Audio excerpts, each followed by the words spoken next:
Okay, hello everyone. Thanks for joining. Sorry for getting started a few minutes late. I will admit I am on vacation, and so the service of internet might not be as great as when it is in the office.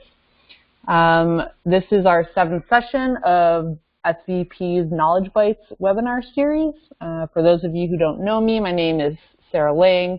I manage the Southern Vermont Economy Project out of the Brattleboro Development Credit Corporation. Today we have Gary Holloway, who is the Downtown Program Coordinator at the Vermont Department of Housing and Community Development, and he's going to be talking about how to utilize those downtown and village designations. So the goal of these webinar series is to provide a very high-level introduction to programs, resources, and tools that either focus on or support economic and workforce development. At the end of this, Gary will provide his contact information, so if you want to dig deeper and learn more, feel free to reach out to him. So for those of you who have not attended these before, the structure is a 20-minute presentation, this time by Gary Holloway, and then 10 minutes of question and answer. As I'm sure you've noticed, I have everyone muted, so if you have any questions, just go ahead and enter those into the chat function, and Gary will address those at the end of his presentation. And these are also being recorded, just so you know. If you know of someone that wanted to attend but couldn't, they can still access this in the archive at that link on the slide there. So I will get Gary set up here and he can take it away. Give me 1 second.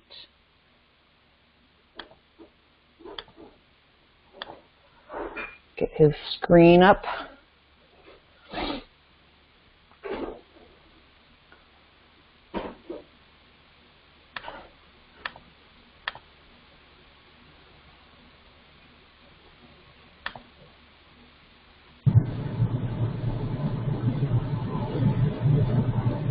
Okay. Great, I can hear you, Gary. Just there we go. Get All right. your screen up. Yep. Great. Can you hear me okay? Yep. Great. Well, thanks, Sarah. Thank you all for participating in this webinar. Today I'm going to be talking about downtown and village designation.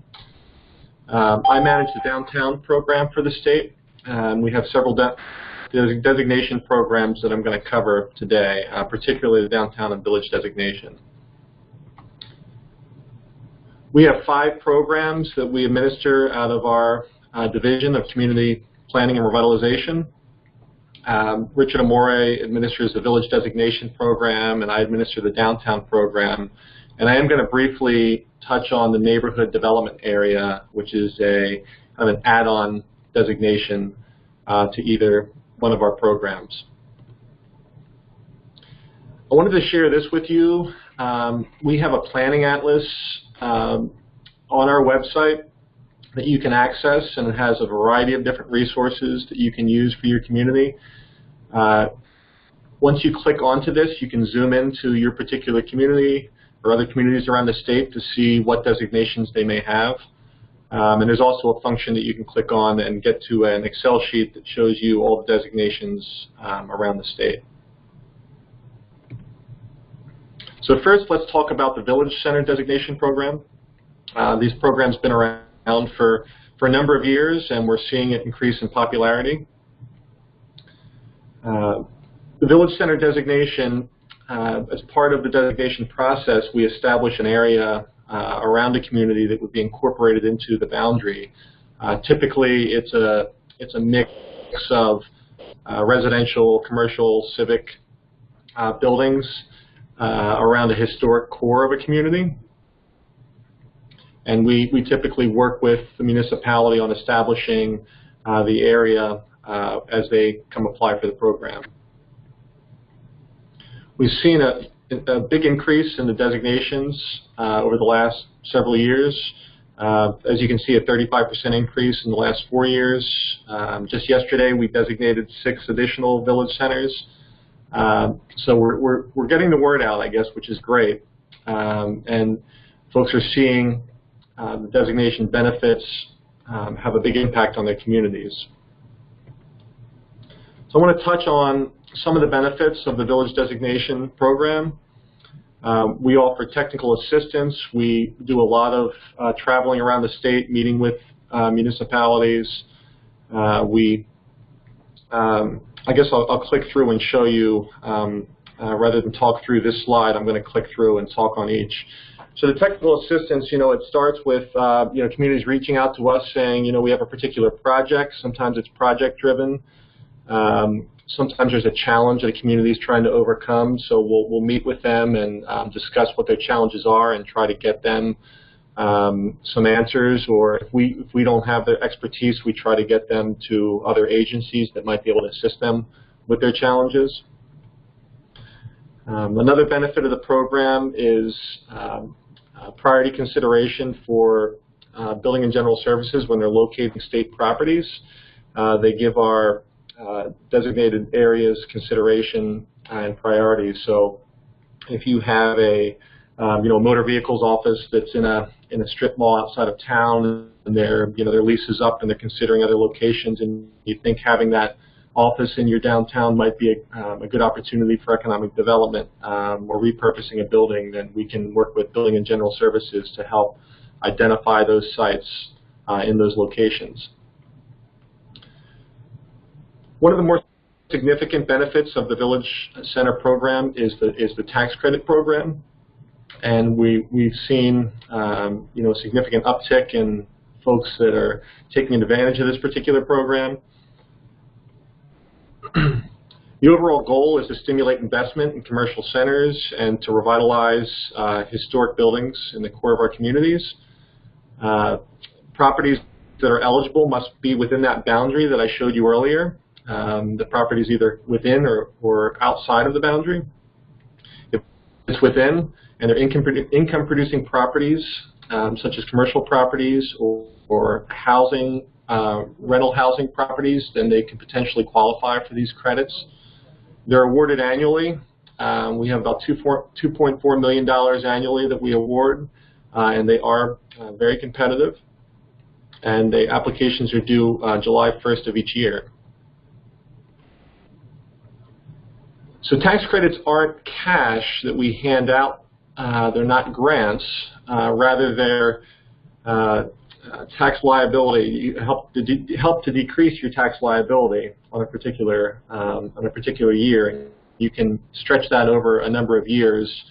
And oftentimes, these income-producing properties are for folks that have tax liability, and sometimes they don't have tax liability, or sometimes a nonprofit applies for these tax credits, and they can actually sell these tax credits to banks or insurance companies that can use that tax liability. But the overall goal, like I said, is to help encourage redevelopment, incentivize housing, and make rebuilding possible after disasters.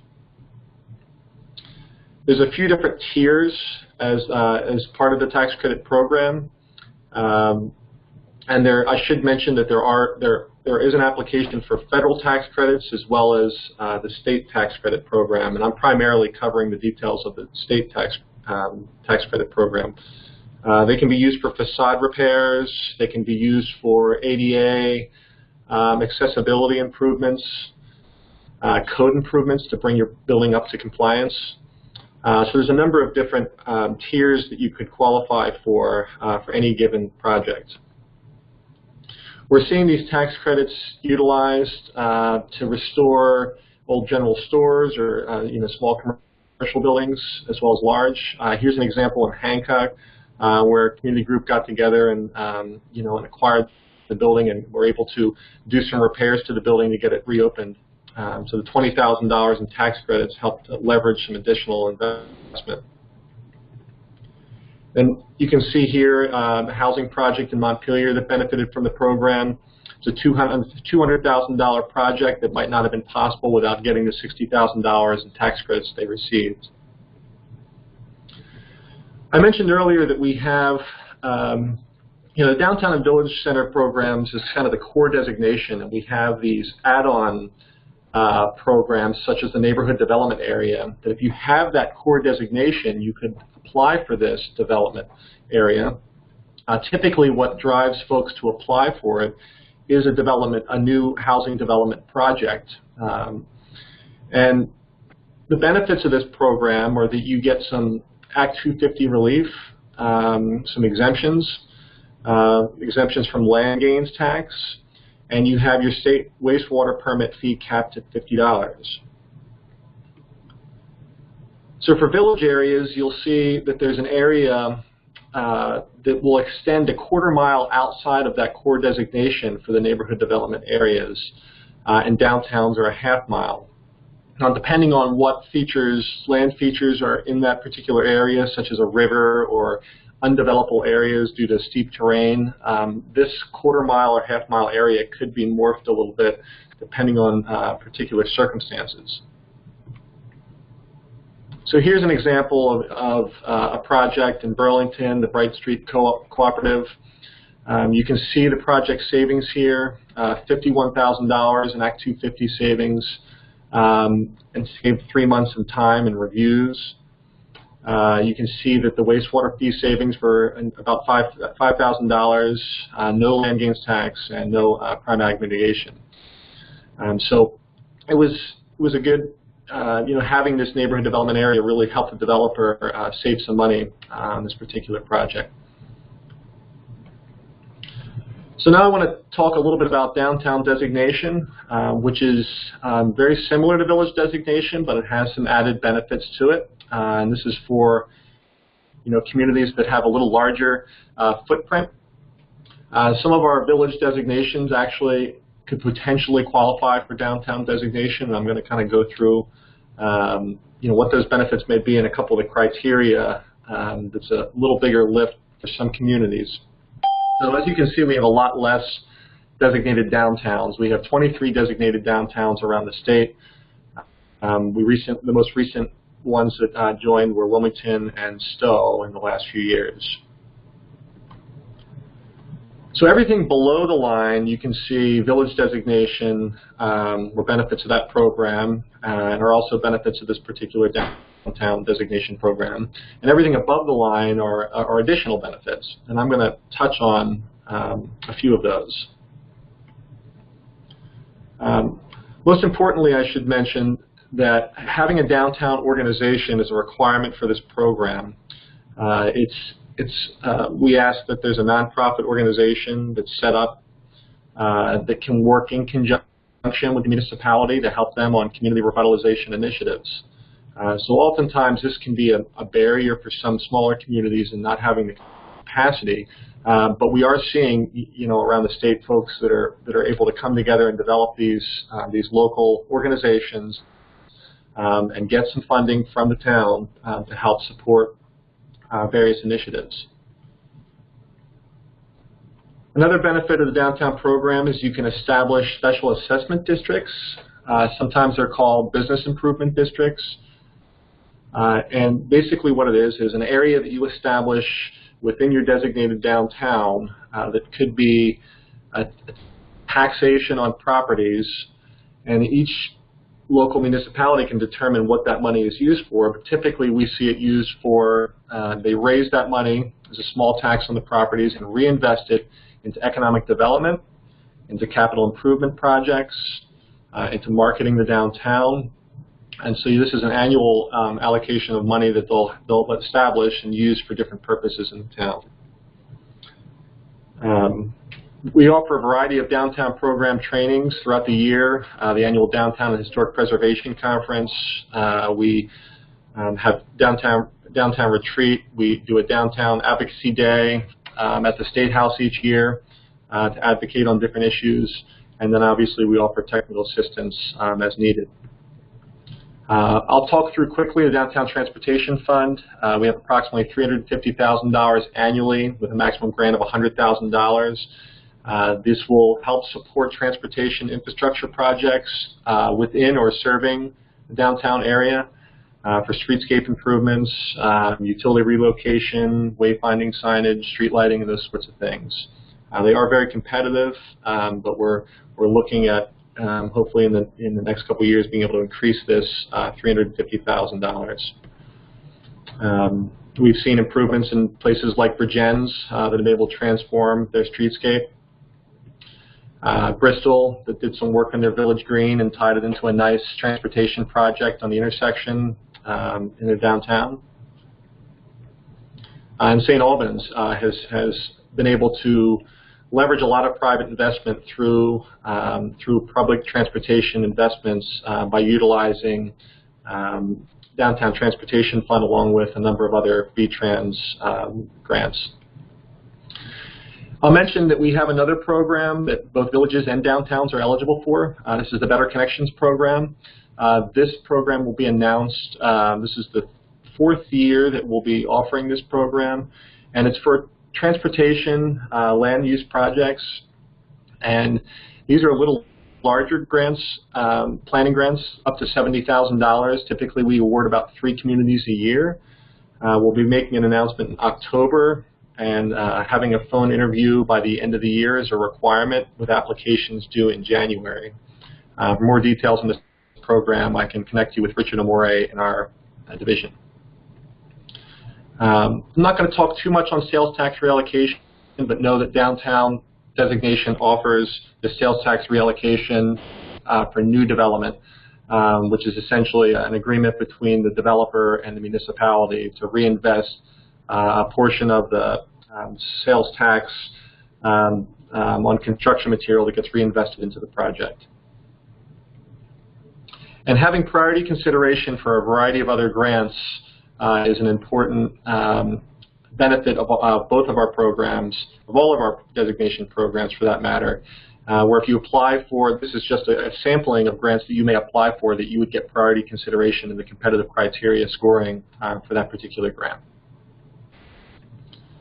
We have municipal planning grants is an example of a priority consideration. If you apply for this particular grant, that you would get consideration for those.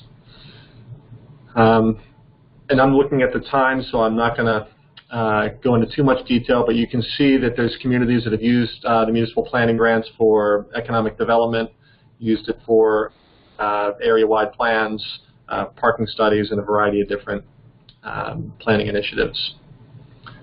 On our website, we have a funding directory that you can, it's not a comprehensive, in other words, it doesn't include every funding source, but we try to have this ongoing list of where you can go for different types of funding for projects that you may have, so you can access this directly from our website. And it goes without saying, but we rely very heavily on our partners around the state to help us support communities. We're one of the smaller agencies, and so our resources only go so far, so we work with the Agency of Natural Resources and VTrans and the regional planning commissions and the regional development corporations, Preservation Trust of Vermont, and the list goes on and on. If you want to stay connected with us, you can subscribe to our newsletter, and we let folks know various things that are happening around the state, and we send this out quarterly. And that is the end of my formal presentation, so I'd like to open it up for questions that you may have. Great, thanks, Gary. Yeah, so if anyone has questions for Gary, we've got them for about 10 minutes or so. Please enter those questions into the chat function, and he will be glad to answer them. I guess while we're waiting for people to think of something that they might want to ask you, I've got a question. What's the most creative use of the downtown or village designation that you've seen in your time there? Well, I think if you look at folks taking advantage of the various grant programs, I'll use St. Albans for an example. They started out with a municipal planning grant that laid out a downtown master plan. And then that downtown master plan enabled them to apply for downtown transportation funds, transportation alternative grants, bike ped grants through VTrans. So they're really leveraging, you know, their position within the designated program to access funds and resources. And so I think what the communities we see that are taking advantage of it the most are really looking at all of the benefits. And certainly the tax credit program is another key ingredient in that revitalization. Mm-hmm. Great. I see there's a question here from Louise. Is there a way to bundle tax credit sales for smaller organizations so they are more saleable? So this particular tax credit program is so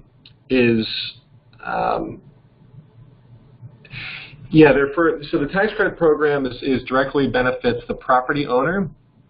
And so I'm not sure if your question regards the sale of the particular property, but certainly we have smaller organizations, that have, for example, that have acquired general stores that have applied for tax credits. But you could renovate the building, and then that perhaps would make it more saleable. I'm not sure if I'm answering your question entirely. So if I haven't, please clarify so I can be sure to hit your point a little clearer. Oh yeah, so selling the tax credits, the banks and insurance companies are always looking to have some ability to write things off, and so you may not get 100% value on those tax credits. Often they're sold at 90 cents on the dollar. But you can work directly with your with local banks on selling those tax credits. And if you want particular advice on how this works, Caitlin Corkins, who administers our tax credit program for the state, I'd be glad to put you in direct contact with her, talk through the details of how that may work. Great. Do we have any other questions?